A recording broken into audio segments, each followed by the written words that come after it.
Ah, ça n'a pas marché. Elle a strippé dedans. Et oh, comme là, tu vois, j'ai essayé. Avec un petit kit à 30$. Tu vois, gars, j'ai pas réussi encore, là. On a un petit ourlet, mais ça sera pas étanche. Et je sais que c'est pas un cadeau. Cochonnerie. Quand je veux dire flairer en français, c'est quoi flairer? Dans le fond, ça crée l'étanchéité pour la hausse à briques. Flairer, flairer, faire une extension, je sais pas. Fait que check ça. Ouais. Ah, zut! Ah, tout est mêlé. Ah, fuck, je recommence.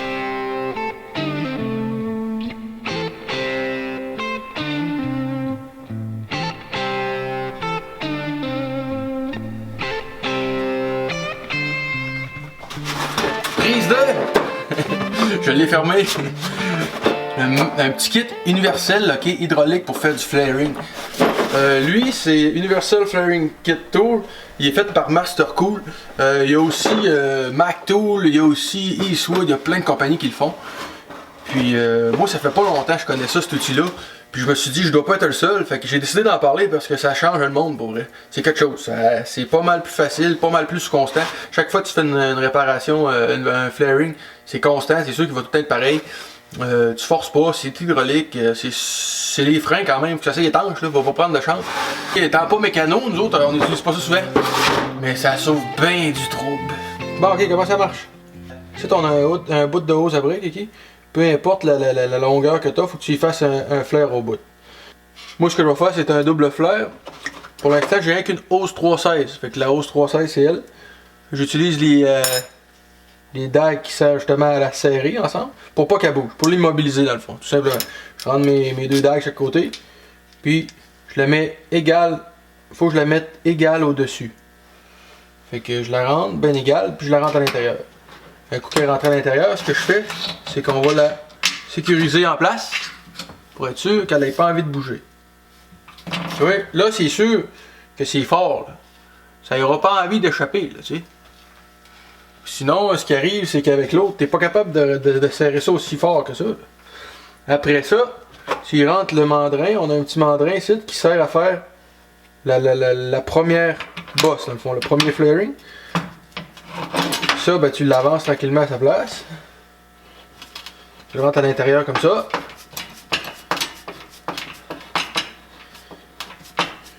Tiens, un coup qui est à sa place comme ça.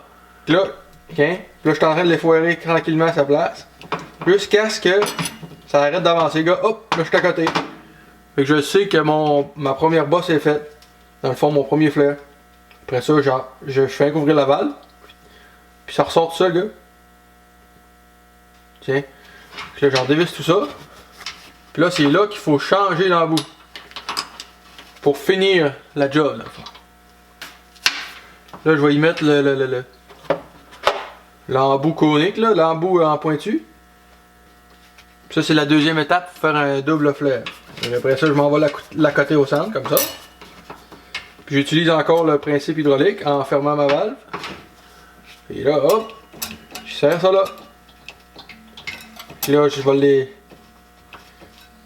vais faire le petit côté étanche que ça va supposé donner, là.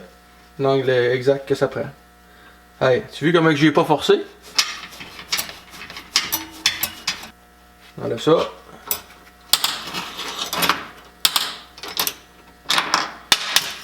Tiens. Regarde la belle job, puis j'ai pas forcé là, ça a pris quoi, 2 minutes? 1 minute? Fait que le quin, un coup que je vais y mettre ma fitting dedans, comme ça. Oh, je l'ai mis à l'envers. Sur le bord. Là, c'est sûr que ça va tomber super étanche avec un double flair comme ça, là, tu sais. Puis ça a pris 2 minutes, là, 1 minute, pas de forçage, pas de zigonnage, puis il est parfait, là. Ou sinon, c'est pas un cadeau. Tu forces après l'engin à 30$, puis là, tu essaies de te faire de quoi. Tandis que là, c'est sûr que l'étanchéité va être parfaite.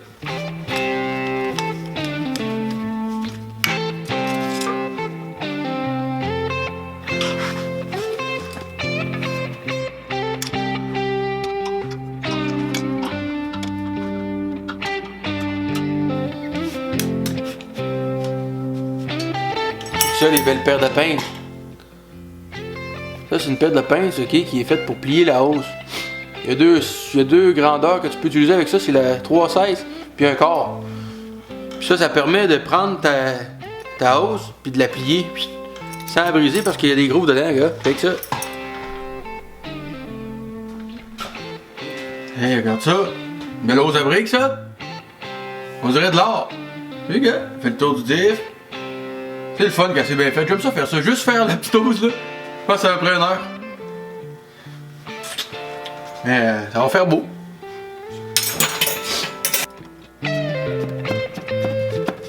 C'est quoi ça? Double flair, simple flair?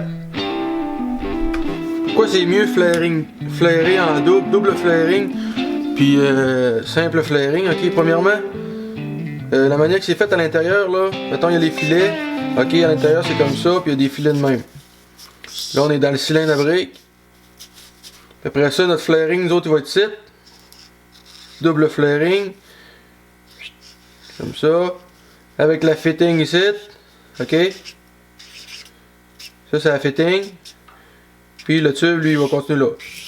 Dans le fond, ce qui va arriver, c'est que tu vas serrer ça d'un filet ici. Puis le flairing ici, il va s'effoirer contre la paroi ici. Dans le fond, en étant double, c'est que si tu appuies les briques fort, ben la pression va monter, fait qu'il va y avoir plus de matériel qui va être écrasé contre ça ici. Fait qu'il y a moins de danger que la hausse elle ait envie de sortir. Puis que dans le fond, tu n'as plus de pression à brique. En étant simple flairing, ok, dans le fond, simple évasement, ça c'est simple, ça c'est double, ok. Ok, comme ça. C'est comme ça quand on appuie la pression avec la fitting dans le fond. La fitting elle va ici là. Et puis la pression, des fois, ça peut avoir une chance de sortir dans le fond quand tu vas appuyer les briques. Si mettons t'as peur, t'as un accident, tu pèses fort sur les briques, la hausse elle va avoir envie de sortir de ce bord-là. Fait que dans ce temps-là, il y a plus de chances qu'elle sorte que si elle a comme un petit bourrelet ici là. Il y en a plus épais. Ça c'est la fitting encore. Fait que ça, dans le fond, il sert plus de matériel, c'est plus dur de sortir la hausse quand tu vas appliquer les briques, puis ensuite manquer de briques, que si tu n'as pas.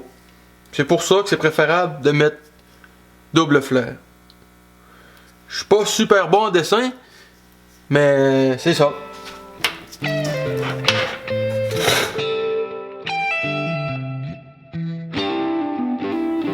Là on peut voir, tiens, c'est flairé, double flair, c'est parfait.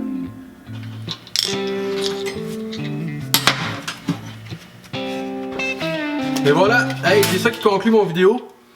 Un beau petit vidéo simple pour vous parler un peu de cet outil-là, parce que moi je trouvais que c'est vraiment un outil formidable. Dites-moi ce que vous en pensez, ok? Je sais que la plupart des mécanos ils connaissent cet outil-là, mais moi ça fait pas longtemps que je le connais cet outil-là, pareil. Puis ça sauve bien du trouble, Là l'outil est capable de faire bien des affaires, ok, comme mes lignes à gaz.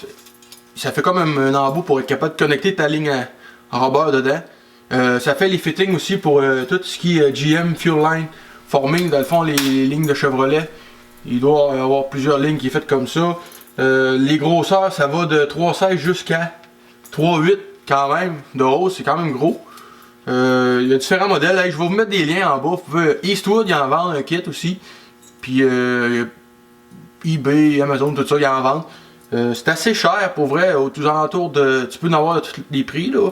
Avant c'était plus dans les 500$, maintenant on est capable de s'enclairer pour 250-300$.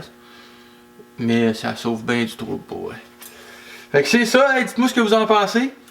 Moi ce que je fais c'est que là, regarde la belle petite hausse comme ça, là, je vais toute la sabler, je la nettoie, puis je la rentre dans mon four, je tape les deux bouts avec du tape là, puis je la peinture en poudre, je la fais cuire et je la remets là. Fait que de même, je suis sûr qu'elle est belle à grandeur et qu'elle va rester plus longtemps. Fait que oubliez pas de me dire si vous avez aimé, si vous avez pas aimé. Si vous avez des outils que ça vous tente de savoir que je pourrais peut-être vous apporter quelque chose, puis vous voulez savoir comment ça fonctionne ou une façon de faire, hey telle affaire, comment tu fais ça, écrivez-le en bas. Puis le pire qui peut arriver c'est que je le ferai pas. C'est juste ça. Puis je l'ai pas la solution. Mais si je l'ai, tant mieux. Hey, sur ça je vous dis bye bye les amis.